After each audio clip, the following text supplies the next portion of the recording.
Hello everyone, welcome to Smart Study channel. So this is another lecture under our series Quick Knowledge Crunch. हम अभी जो हमारी ये series है इसमें डेली 10 to 15 मिनट्स का वीडियो लेके आते हैं and currently we are discussing about women freedom fighters. उनका रोल हम देख रहे हैं डिटेल में.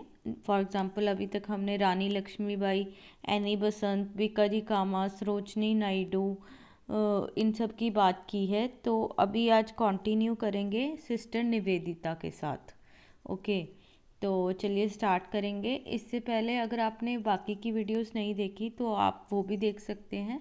मैं उसका लिंक जो है डिस्क्रिप्शन बॉक्स में शेयर कर दूँगी. ओके, चलिए स्टार्ट करते हैं. आज का टॉपिक जो है सिस्टर निवेदिता. अब हम अगर सिस्टर निवेदिता की बात करते हैं तो जैसे एक पहले और हमने लेडी की बात की थी जिन्होंने जो इंडियन ओरिजिन से नहीं थी, फिर भी उन्होंने जो है इंडियन इंडिपेंडेंस मूवमेंट में बहुत सिग्निफिकेंट कंट्रीब्यूशन किया. ठीक है, बताइए हम किसकी बात कर रहे हैं.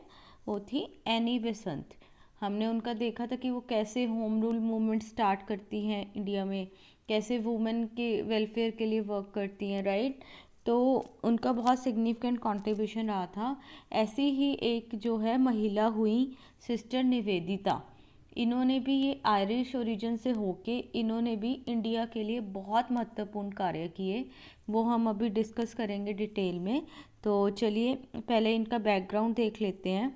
इनका जो बर्थ हुआ था वो हुआ आयरलैंड में और इनका जो ओरिजिनल नेम है वो है मार्गरेट एलिजाबेथ नोबल. ठीक है, उसके बाद क्या होता है, जब ये 10 साल की होती हैं तो इनके फादर की हो जाती है डेथ. और फिर इनकी जो फाइनेंशियल कंडीशंस होती हैं वो थोड़ा पुअर होती हैं एंड इसीलिए ये अपनी जो पढ़ाई है वो चर्च के अंडर चैरिटेबल इंस्टीट्यूट होता है वहाँ पे पूरी करती हैं. तो देखिए क्या होता है, इस तरह चलते हुए जैसे खुद वो चैरिटेबल ऑर्गेनाइजेशन में पढ़ती हैं तो उनके माइंड में बचपन से ही उनके जो चाइल्डहुड डेज होते हैं तभी से जो है मैन काइंड के लिए फीलिंग्स डेवलप हो जाती हैं कि हाँ मुझे लोगों के लिए कुछ करना है. ओके, तो वो वहीं से शुरुआत होती है. फिर उसके बाद जबकि उनकी एजुकेशन कंप्लीट हो गई, सिर्फ 17 ईयर्स की होती हैं जब वो टीचर बन जाती हैं लंदन में. ओके, और फिर उसके बाद एक साइड पे ये होता है वो टीचर बनती हैं, दूसरी साइड पे उनकी जो है मैरिज फिक्स हो जाती है. बट यहाँ पे भी उनकी लाइफ में एक दुर्घटना हुई. पहले उनके फादर की डेथ होती है, अभी यहाँ पे उनके फियांसे की डेथ हो जाती है. अभी मैरिज भी नहीं होती और उनका जो फियांसे होता है उसकी डेथ हो जाती है. तो इसके बाद फिर वो मैरिज नहीं करती, तो वो अपना इन्हीं चीज़ों में लग जाती हैं, समाज सेवा वगैरह में. तो क्या होता है, अभी उनको डिफरेंट डिफरेंट सब्जेक्ट्स की नॉलेज होती है, बहुत इंटेलिजेंट होती हैं. फॉर एग्जांपल उनको फिज़िक्स हो गया, आर्ट्स, म्यूज़िक, लिटरेचर, इन सब चीज़ों में इंटरेस्ट होता है. और फिर वो खुद भी एक अच्छी लेखिका होती हैं. लंदन में वो बहुत पॉपुलर होती हैं, बहुत पॉपुलर राइटर बनती हैं. और अभी इन सब चीज़ों के बिना उनका इंटरेस्ट रिलीजन एंड फिलॉसफी में भी बहुत ज़्यादा था. ठीक है, स्पिरिचुअल एक्टिविटीज़ में. और जैसे हम बोलते हैं कि हाँ हम सत्य की खोज कर रहे हैं, राइट, रिलीजन का क्या ट्रूथ है, तो इन चीज़ों में बहुत इंटरेस्ट था. इसी के चलते हुए 1895 में वो स्वामी विवेकानंद से मिलती हैं. जब स्वामी विवेकानंद वेदांता फिलॉसफी का प्रचार कर रहे होते हैं, डिफरेंट डिफरेंट जगह पे जा रहे होते हैं वर्ल्ड में, तो वो लंदन जाते हैं. उसी टाइम 1895 में वो लंदन उनसे मिलती हैं, उनकी स्पीच सुनती हैं, तो बहुत इम्प्रेस होती हैं उनसे. मतलब जो वो स्वामी विवेकानंद की वेदांता की फ़िलॉसफी होती है तो उससे वो बहुत इम्प्रेस होती हैं. और स्वामी विवेकानंद बोलते हैं कि मुझे 20 ऐसे लोगों की ज़रूरत है जो मेरे देश के लिए, फॉर इंडिया, वो अपनी जो है इंडिया की सर्विस में अपनी लाइफ डिवोट कर दे. और निवेदिता जो है वो इतना प्रभावित होती हैं स्वामी विवेकानंद की थॉट्स से, तो वो कहती हैं कि ठीक है मैं मतलब आऊँगी इंडिया और मुझे भी आपका डिसाइपल बनना है. ओके, तो इसी के चलते वो इंडिया आ जाती हैं एंड कलकत्ता में आती हैं वो. उसके बाद 25 मार्च 1898 में वो ब्रह्मचार्य को अडॉप्ट कर लेती हैं अंडर स्वामी विवेकानंद जी. ठीक है, और फिर उसके बाद क्या होता है, तभी उनका जो नाम है सिस्टर निवेदिता पड़ता है। स्वामी विवेकानंद ही उनको ये नाम देते हैं, और इसका मतलब क्या था निवेदिता का, डेडिकेटेड। ओके, जैसे उन्होंने बोला कि हाँ ठीक है, मैं जो है, आप इंडिया के कॉज के लिए कुछ करना चाहते हैं, मैं उसके लिए अपनी लाइफ डेडिकेट कर दूंगी, राइट।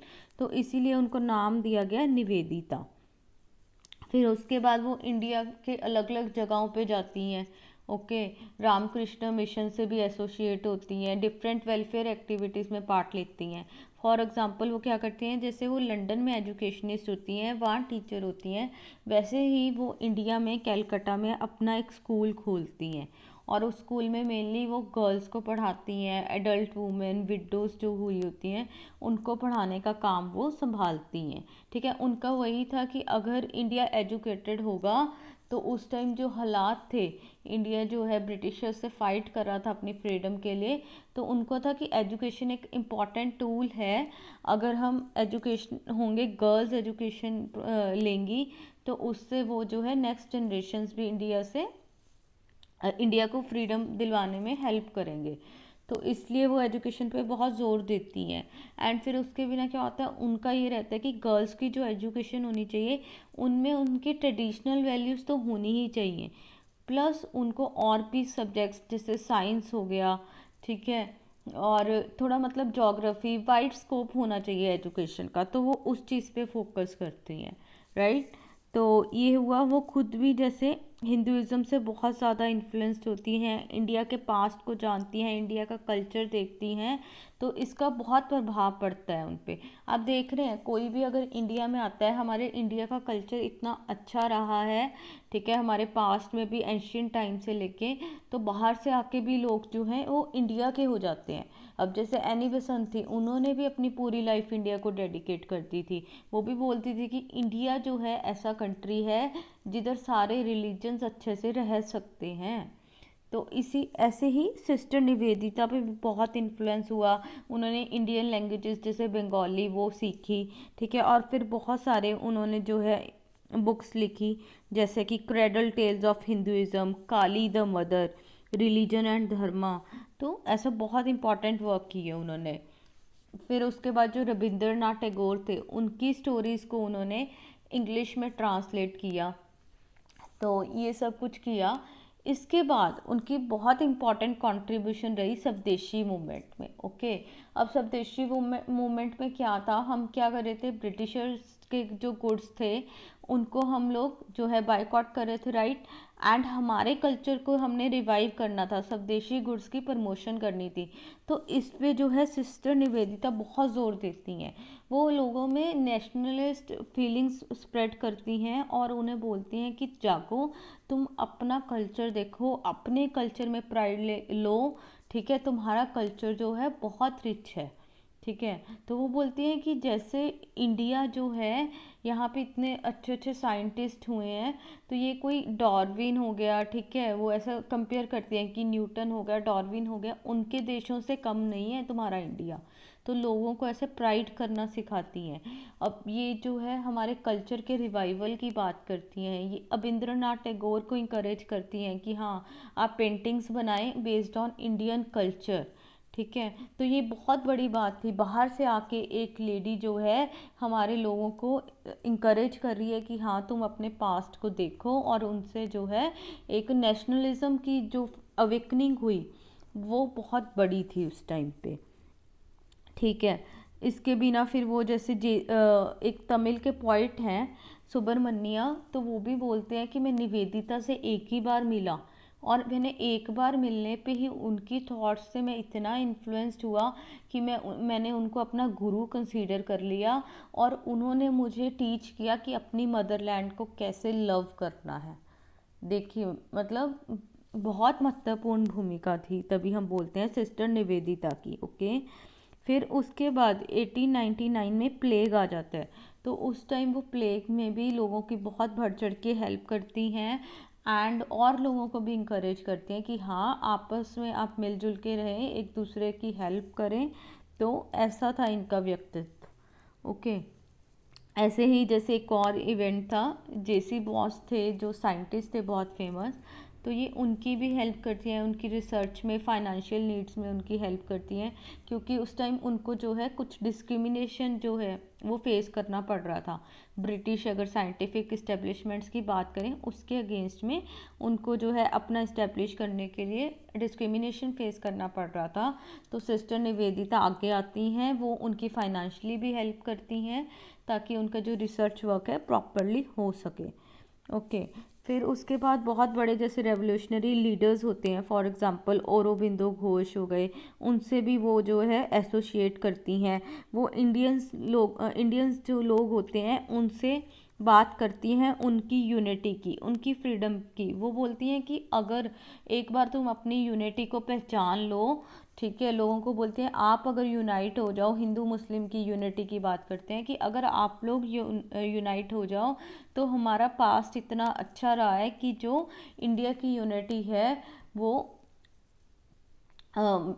इनसॉल्युबल है, वो डिज़ोल्व भी नहीं हो सकती। मतलब ब्रिटिशर्स कुछ भी नहीं कर सकते, एक बार बस यूनाइट होने की बात है। फिर वो 1905 में, ठीक है, जैसे वो स्वदेशी मूवमेंट को प्रमोट कर रही होती हैं, तो वो फॉर द फर्स्ट टाइम ऐसा हुआ था, उन्होंने एक एम्बलम और फ्लैग को डिज़ाइन किया हमारे इंडियन नेशन के लिए। ये देखिए, आप पिक्चर में देख सकते हैं, रेड कलर का ये फ्लैग था, इसमें ये व्रज थे, 2 वज्र थे ये।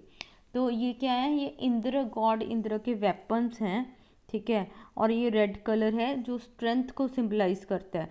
तो बोलते हैं कि देखिए इंडियंस में बहुत ताकत है, ठीक है, हम ब्रिटिशर्स के अगेंस्ट लड़ाई कर सकते हैं अपनी इंडिपेंडेंस के लिए।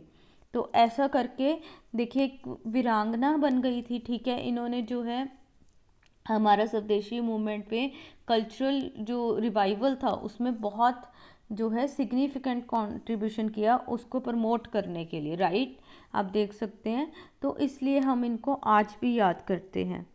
और फिर उसके बाद ये दार्जिलिंग में इनकी डेथ हो जाती है 1911 में, वेस्ट बंगाल में, ठीक है। सिर्फ ये 43 ईयर्स की होती हैं उस टाइम पे, इनकी थोड़ी हेल्थ जो ख़राब हो जाती है।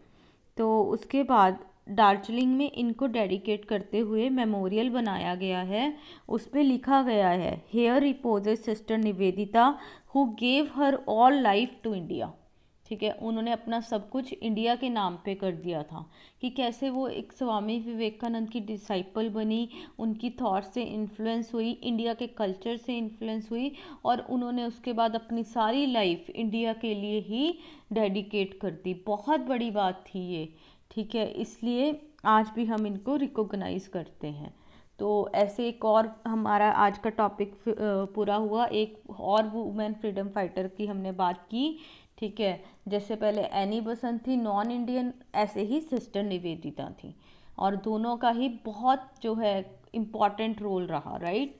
तो चलिए कंटिन्यू करेंगे इस सीरीज़ को कल एक और वुमेन फ्रीडम फाइटर्स के साथ। देखिए कितने हमारे पास में हमारी फ्रीडम मूवमेंट में कितनी बहुत बड़ी बड़ी बहादुर जो है महिलाएं जो है हमारे पास्ट जो है इंक्लूड करता है इतनी बहादुर महिलाओं को, राइट।